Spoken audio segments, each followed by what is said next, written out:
অসমৰ উৎপাদিত অসমৰ বিশেষকৈ কাৰ্বি আংলঙত আমাৰ জিঞ্জাৰ উৎপাদন হয়, তিনিচুকীয়াত হয়, গোলাঘাটত হয়, এনেকৈ কেইখনমান জিলাত যথেষ্ট আদা উৎপাদন হয় আৰু ইয়াৰ কোৱালিটিও যথেষ্ট উন্নত মানদণ্ডৰ। তো আজি প্ৰথমবাৰৰ বাবে 1.2 metric ton Karbi Anglong ginger লণ্ডনলৈ যাব। এইটো আমাৰ কাৰণে অত্যন্ত আনন্দৰ বিষয়। আৰু এপেডা আছে, নেক্সন আছে, এটা কোম্পানী নেক্সন প্ৰাইভেট লিমিটেড। ইয়াৰ পিছতেই আৰু 20 মেট্ৰিক টন এক্সপৰ্ট কৰিবৰ কাৰণে পৰিকল্পনা কৰিছে এপেডাই।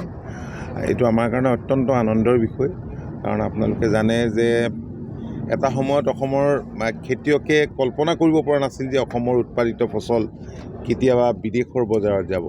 কিন্তু 2022-23 বৰ্ষত 4,000 ক্ৰ'ৰ্ছৰ উৎপাদিত ফচল বিদেশৰ বজাৰত গৈছে। তাৰ ভিতৰত টিটো আছে, আছাম টি 2,200 কোটিমান টকাৰ, বাকী অন্যান্য ধৰণৰ প্ৰডাক্ট।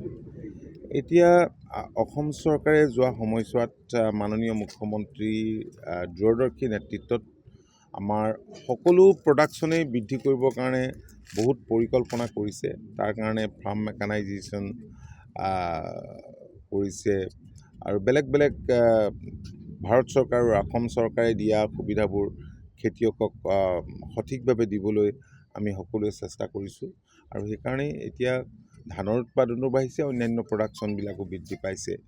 আৰু অসমৰ খেতিয়কে বাণিজ্যিক মূল্য থকা খেতিৰ ওপৰত এতিয়া যথেষ্ট গুৰুত্ব আৰোপ কৰিছে।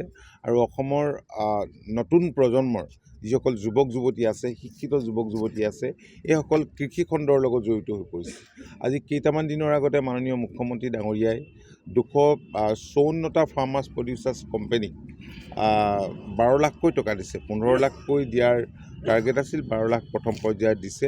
আৰু তেখেতে কৈছে যে খেতিয়কসকলে যদি এই কোম্পানীবিলাকে যদি ভালকৈ কাম কৰে, তেতিয়াহ'লে নিশ্চিতভাৱে অহা সময়ছোৱাত প্ৰথম ফেজত তাৰপিছত 50 লাখ, তাৰপিছত 1 কোটিলৈকে দিয়া হ'ব। গতিকে এনেধৰণে চৰকাৰে যি পৰিকল্পনা কৰিছে, এই পৰিকল্পনাই মই ভাবোঁ যে আমাৰ কৃষি খণ্ডক আৰু আগুৱাই লৈ যাব আৰু আমাৰ কৃষকৰ ইনকাম নিশ্চিতভাৱে বহু পৰিমাণে বৃদ্ধি পাব। মই এপেডা আৰু যিটো company Nexon private limited, Messrs Nexon food products private limited কোম্পানীসমূহ কৰ্মকৰ্তাক ধন্যবাদ জনাইছোঁ। আৰু এই গোটেই কামখিনিত আমাৰ কৃষি বিভাগে সম্পূৰ্ণ সহযোগিতা আগবঢ়াইছে।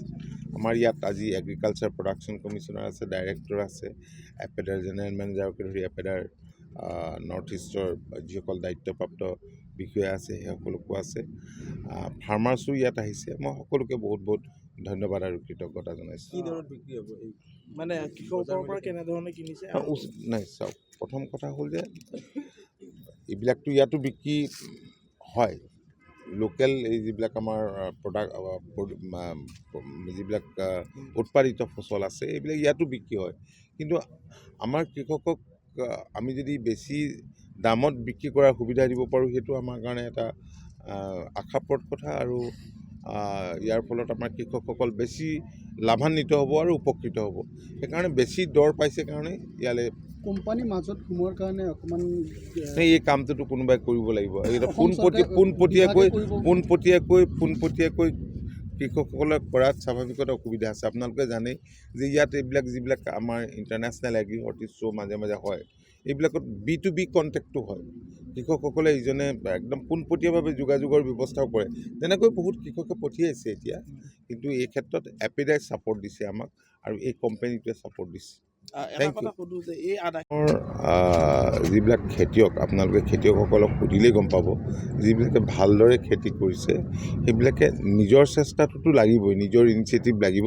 কিন্তু গভমেণ্টে, আমাৰ চৰকাৰখনে যোৱা সময়ছোৱাত যিমান পাৰে বেলেগ বেলেগ ধৰণৰ ছাপোৰ্টৰ প্ৰয়োজন হয় এজন ভাল খেতিয়কক। গতিকে সেই ছাপোৰ্টখিনি সদায় চৰকাৰে দিবলৈ চেষ্টা কৰি আহিছে। তো আপোনালোকে জানে আমি কৃষি যান্ত্ৰিকীকৰণৰ ওপৰত গুৰুত্ব দিছোঁ। প্ৰায় 2 লাখমান এতিয়া ওচৰা ওচৰি হ'বগৈ ফাৰ্ম মেচিনেৰী যোৱা বছৰকেইটাত আমি কৃষকক যোগান ধৰিছোঁ। ৰাজসাহাৰ্যযুক্ত ফাৰ্ম মেচিনেৰী, ইয়াৰ উপৰি অন্যান্য ধৰক আমাৰ এতিয়া ফাৰ্টিলাইজাৰ এইবোৰক বা অন্যান্য সা সুবিধাবিলাক বোলক যিমান পৰা যায় দিবলৈ কৃষকক আমি চেষ্টা কৰি আছোঁ। মই এটা কথা সোধোঁ যে মাকৈ উৎপাদন যি কৃষিক লৈ পেলাই কৃষি বিভাগে যথেষ্ট উৎফুল্লিত হয়, সেই মাকৈ উৎপাদনৰ কিন্তু আজিলৈকে কৃষি বিষয়াগৰাকী গৈ ভেৰিফিকেশ্যন প্ৰথম কৰা বা কথা চাওক, মাকৈত কেতিয়াবা গভমেণ্টে ৰাজসাহাৰ্য দিব, ছাবচিডি দিব, এই কথাটো কৃষকে কেতিয়াও কল্পনা কৰা নাছিল। আপোনালোকে জানে যে আমাৰ বহুত খেতিয়কে ধান খেতি কৰিবলৈ বাদ দিছিল। মূলতঃ তেওঁলোকে ভাবে যে আমি উচিত মূল্য নাপাওঁ, বাবেই আমি ধান খেতি নকৰোঁ, আৰু যাৰ বাবে বহুত মাটি আমাৰ পূৰ্বতে ধান খেতি কৰা মাটি খেতিয়কে চন পেলাই থৈছিল।